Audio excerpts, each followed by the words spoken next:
नमस्कार दोस्तों, स्वागत है आप लोगों का आपके सबसे प्रिय चैनल इस्माइल फैमिली पर।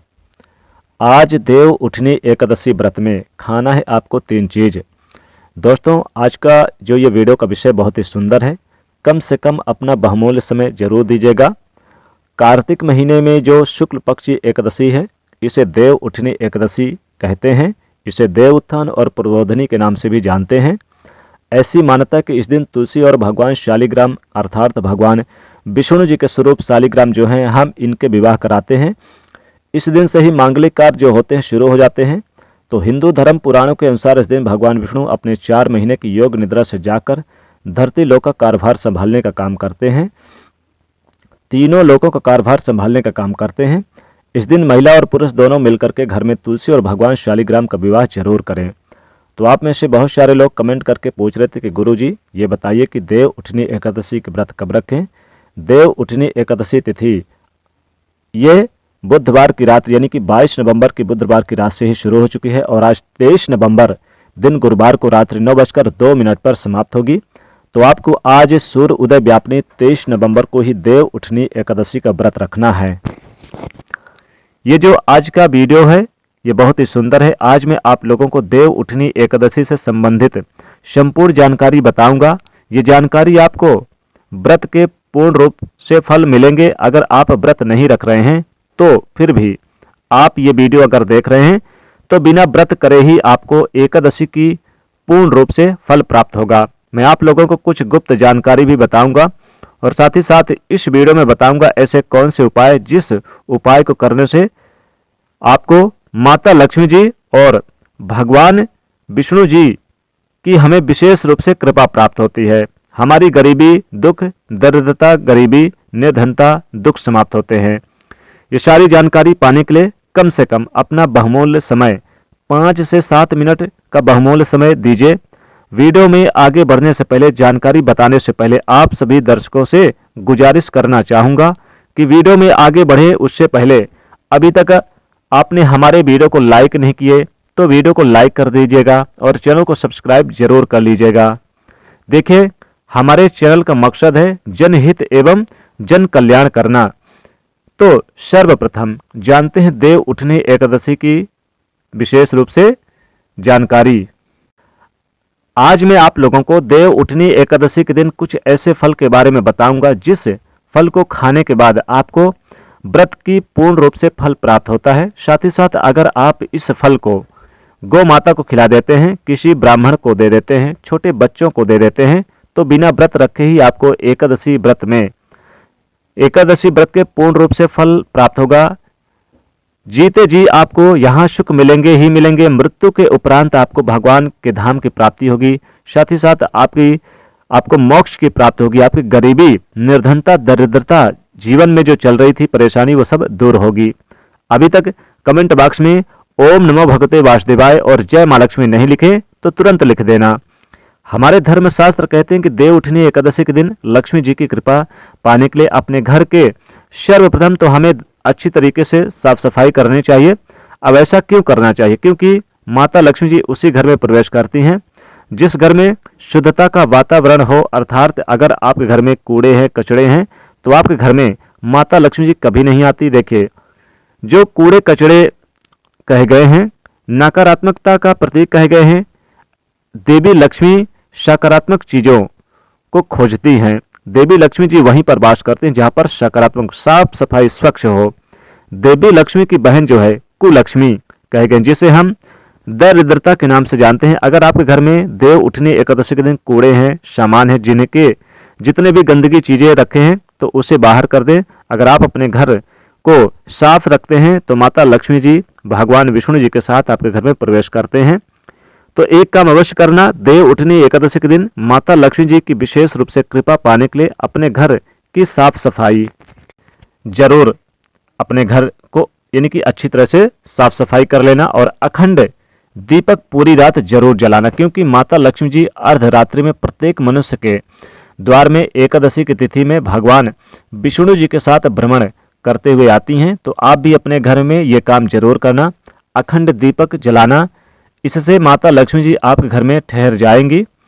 ऐसा भी माना जाता है कि देव उठनी एकादशी के दिन यदि व्रत किया जाए तो सभी मनोकामना पूर्ण होती है। लेकिन इस दिन भगवान विष्णु जी के कुछ मंत्र कहे गए हैं। जिस मंत्र को व्रत रखते हैं और अगर आप इस मंत्र को निरंतर जाप करते हैं व्रत के दिन, तो इसका आपका पूर्ण रूप से फल प्राप्त होता है।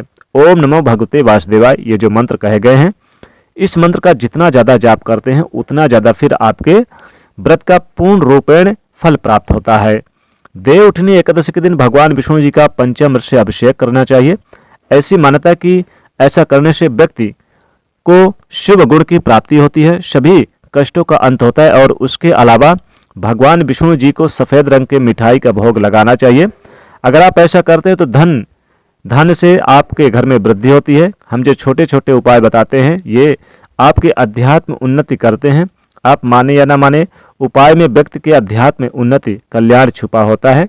और ऐसा भी माना जाता है कि घर के सुख समृद्धि के लिए देव उठनी एकादशी के दिन किसी मंदिर में एक नारियल और बादाम जरूर चढ़ाना चाहिए। अब ऐसा क्यों करना चाहिए, इसके पीछे का कारण है, अगर आपके कोई काम अटक रहे हैं, आपके काम नहीं बन पा रहे हैं, तो एक नारियल के साथ में आपको थोड़ा सा बादाम, कम से कम 5 बादाम चढ़ा दीजिए।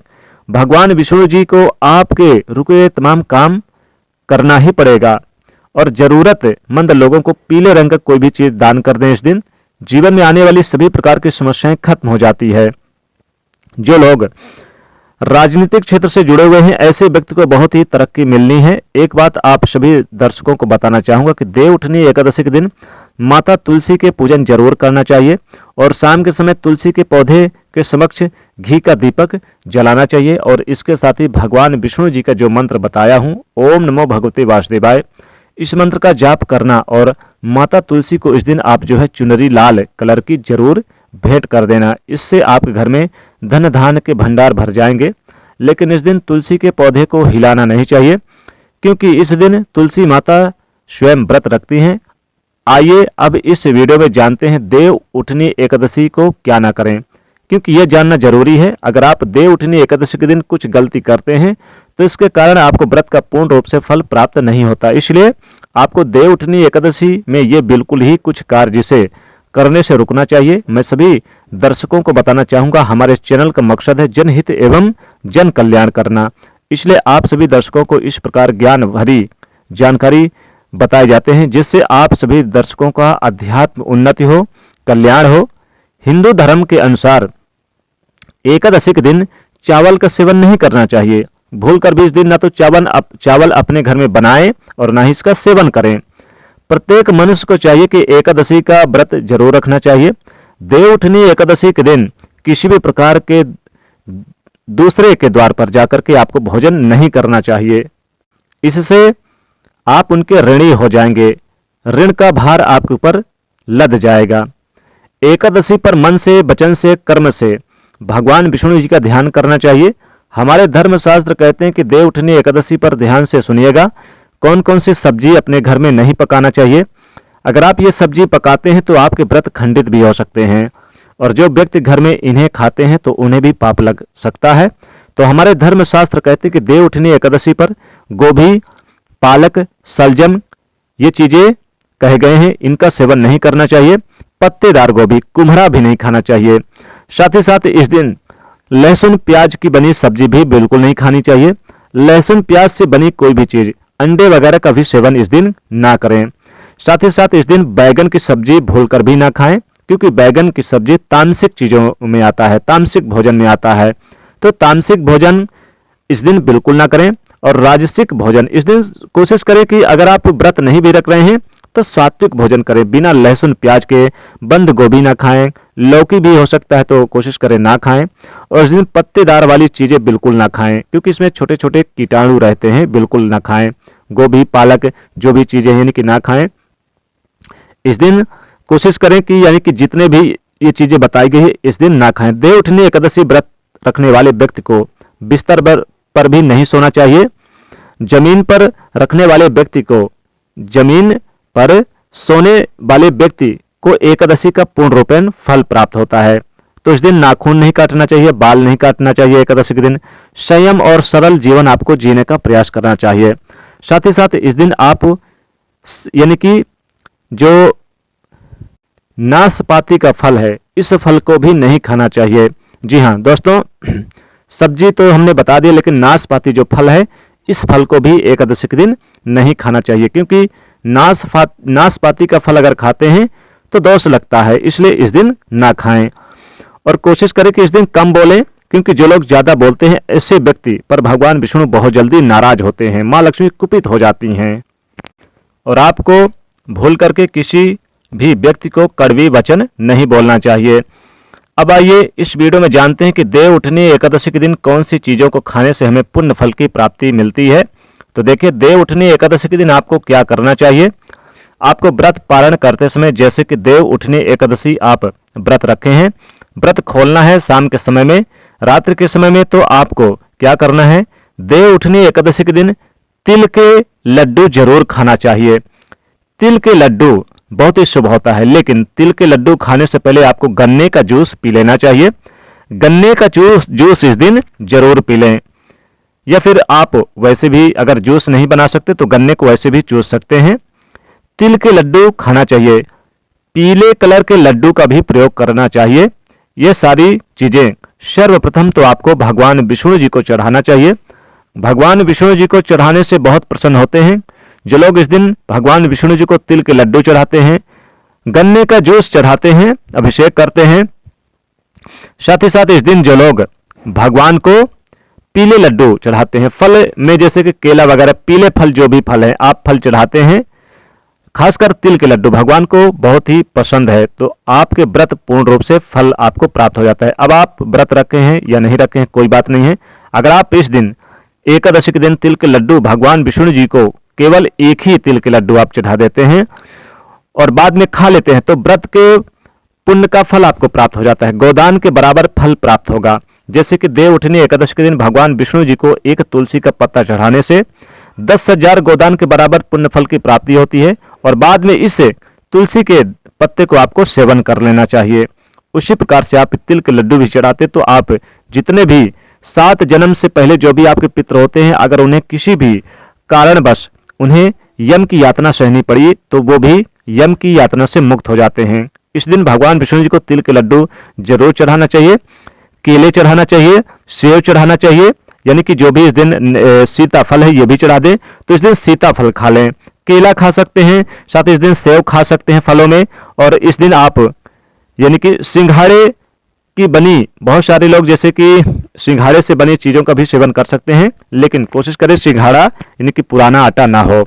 इस दिन कोशिश करें कि फल वगैरह खा सकते हैं, और इस दिन दूध का भी सेवन कर सकते हैं, साबूदाने की बनी खीर का भी सेवन कर सकते हैं, साथ ही इस दिन आप शकरकंद का भी सेवन कर सकते हैं, आलू का सेवन कर सकते हैं, यानी कि तुलसी के पत्ते, और इस दिन तिल के लड्डू का सेवन जरूर करें, बहुत ही अच्छा होता है। इस दिन गौ माता को 5 तिल के लड्डू जरूर खिलाना चाहिए।